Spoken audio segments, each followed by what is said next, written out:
Hi friends, math it must be maths by MA. Welcome again to the world of maths by MA. तो ये विधान का संविधान का 389 289 का क्वेश्चन है। क्वेश्चन आपके सामने है। मैं चाहता हूं कि वीडियो को कीजिए पॉज। आपके पास डेटा दिया गया है, इस शेडेड एरिया का एरिया बताइए क्या होगा, नहीं होगा। एंड ये 389 299 क्या है, नहीं है, और इसका क्या रिलेवेंस है मैं आपको बताऊंगा क्वेश्चन सॉल्व करने के बाद। पहले कीजिए इस क्वेश्चन को सॉल्व।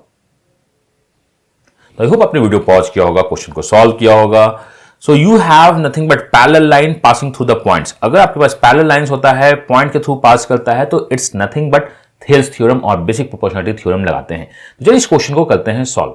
सो इस क्वेश्चन में क्या है, in this question G is nothing but a centroid. Centroid होता क्या है, मीडियन से पास करता है, मुझे ये पता है। एंड अगर मीडियन से पास करता है तो ये 2:1 में upper half is the 2 and lower half is the 1 में डिवाइड करता है। तो आप बोल सकते हो so this one is nothing but X, X is the median, G 2:1 में डिवाइड करता है तो दिस साइड भी 2:1 में डिवाइड करेगा। सो अगर आप पॉइंट ऑफ मीडियन से पैरेलल लाइन ड्रॉ करते हो बेस में से, तो upper half 2 and the lower half 1 होता है। And according to Thales theorem, अगर इस ट्रायंगल की साइड 2 है तो ये एरिया आपका 4 जाएगा। In the ratio terms the total length is 3, तो the entire area should nothing but 9, that is 3 square. यही होता है।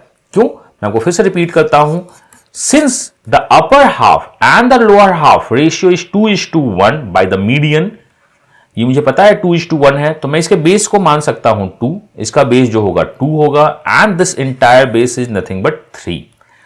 थेल्स थ्योरम 2:1, छोटा ट्रायंगल 2, बड़ा ट्रायंगल इज 3, तो बेस भी यही होगा। तो अपर एरिया को आप बोल सकते हो the area ratio should be in the ratio of 4:9 because area side का स्क्वायर चलता है, सिमिलरिटी है। तो अगर ये एरिया 4x है तो इंटायर एरिया आपका क्या हो जाएगा 9x, आपको ये पता है। सो द बॉटम एरिया, मतलब अगर आप इस ट्रायंगल के बारे में बात करो, मतलब this entire triangle the lower part the area should be nothing but 5x। क्या ये आपका क्लियर है? हाँ क्लियर है। मतलब अगर इंटायर एरिया 9x है, जो कि इस ट्रायंगल में 3 4 5 के ट्रायंगल्स में आपको पता है क्या है, 1/2 इंटू 3 इंटू 4 का मतलब 6 है, तो x का वैल्यू जो मेरा हो जाएगा वो हमारा हो जाएगा 6/9 का मतलब हो जाएगा 2/3। सो x का वैल्यू 2/3 हो गया। 5x is nothing but 10/3। So now we can say that 10/3 is the area below a line which is passing through the centroid and the parallel to base is 10/3। तो हमने 10/3 यहां से नीचे का एरिया निकाल दिया है। अब चलिए, अगर आपके पास 4 3 5 which one is right angle triangle होता है, तो हम उसका इन रेडियस निकाल सकते हैं 4 + 5 - this divide by 2, that is nothing but a + b - c/2, जो कि होता है क्या 1। तो मैं बोल सकता हूं ये हाइट क्या है 1 है, जो कि इन रेडियस है, तो मैं इसे भी 1 बोल सकता हूं। दिस वन इज 1, और यहां से यहां सिंस ab इज 4, ये 3 होगा। अगेन मैं थेल्स थ्योरम लगाता हूं, फ्रॉम द DE अबव जो ट्रायंगल है उसका लेंथ 3 है, तो बेस भी 3 के रेशियो में जाएगा, that is a ratio. The entire length is nothing but 4, तो BC लेंथ भी जो होगा वो 4 के रेशियो में जाएगा। तो मैं बोल सकता हूं upper triangle divide by total triangle का जो रेशियो है विच वन सिमिलरिटी इज 3:4 का रेशियो है।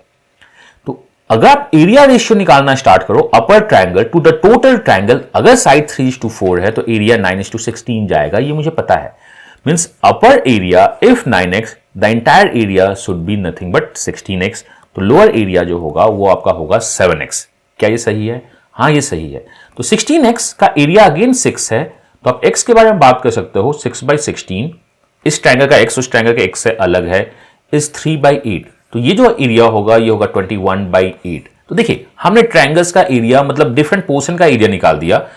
Below the JF line, the area is nothing but 10/3. The area is nothing but 10/3. Below the DE line, the area is nothing but 21/8. अगर मैं इसको subtract कर दूं, मतलब इसके नीचे से इस एरिया को सब्ट्रैक्ट कर दे, तो हमारा एरिया निकल जाएगा LCM is nothing but 24. यहां 80 हो जाएगा, this one is 63. अगर ये सब्ट्रैक्ट होगा 17/24 is the answer of this triangle.